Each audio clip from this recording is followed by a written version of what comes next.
SC, ST, BC విద్యార్థుల చదువులు వద్దని, కులవృత్తులు చేసుకోవాలని మాత్రమే గత పాలకులు భావించారని, అందుకే దళితులు చెప్పులు కుట్టుకోవాలని, బలహీన వర్గాలు చేపలు పట్టాలని, ట్రైబల్స్ పందులు పెంచుకోవాలంటూ పథకాలు తెచ్చారు తప్ప మీకు చదువులు చెప్పిస్తాం, మీకు రాజ్యాధికారం ఇస్తాం, మీకు రాజ్య నిర్మాణంలో భాగస్వాములను చేస్తామని చెప్పలేదని సీఎం రేవంత్ రెడ్డి అన్నారు.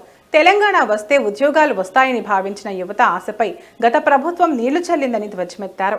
ఎస్సీ గురుకులాల్లో 10th, ఇంటర్ చదివి రాష్ట్ర స్థాయిలో ప్రతిభ ప్రదర్శించిన విద్యార్థులకు ఇవాళ బంజారాహిల్స్లోని బాబు జగజ్జీవన్రామ్ భవన్లో సీఎం బహుమతులు అందజేశారు.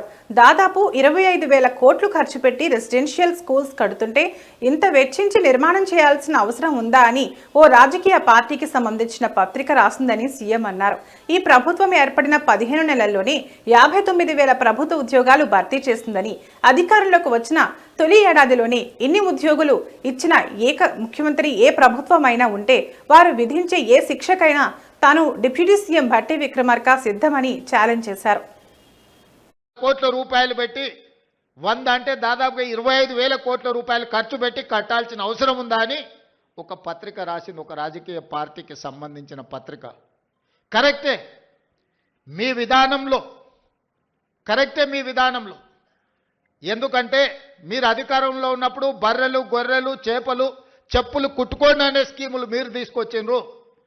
ఆనాడు బడుగు బలైన దళిత గిరిజన మైనారిటీ వర్గాలు ఏం చేయాలంటే దళితులు చెప్పులు కుట్టుకోవాలి, బలహీన వర్గాలు చేపలు పట్టుకోవాలి, ట్రైబల్స్ పందులు పెంచుకోవాలని గత ప్రభుత్వంలో స్కీములు వచ్చినాయి. మీరు అందరూ చూడండి, గత 10 సంవత్సరాలలో ఏం చెప్పారు? బర్రెలు, గొర్రెలు ఇస్తాం, చేపలు ఇస్తాం, చెప్పులు కుట్టుకోండి, మీకు స్కీములు ఇస్తామని చెప్పిండ్రు తప్ప మీకు చదువు చెప్తాం, మీకు రాజ్యాధికారం ఇస్తాం, ఈ రాజ్యం నిర్మాణంలో మిమ్మల్ని భాగస్వాములను చేస్తామని చెప్పలేదు. ప్రభుత్వం వచ్చిన మొదటి సంవత్సరంలో ఆన్ రికార్డ్ నేను ఛాలెంజ్ చేస్తున్న, ఈ దేశంలో ఏ రాష్ట్ర ముఖ్యమంత్రినైనా, ఏ ప్రభుత్వమైనా, ఏ పాలకులైనా ఒక్క సంవత్సరంలో 59,000 ప్రభుత్వ ఉద్యోగాలు ఇచ్చిన ఎవరైనా ముఖ్యమంత్రి రాష్ట్ర ప్రభుత్వం ఉంటే వాళ్ళు విధించే ఏ శిక్షకైనా నేను, మా ఉప ముఖ్యమంత్రి గారు సిద్ధంగా ఉన్నాము.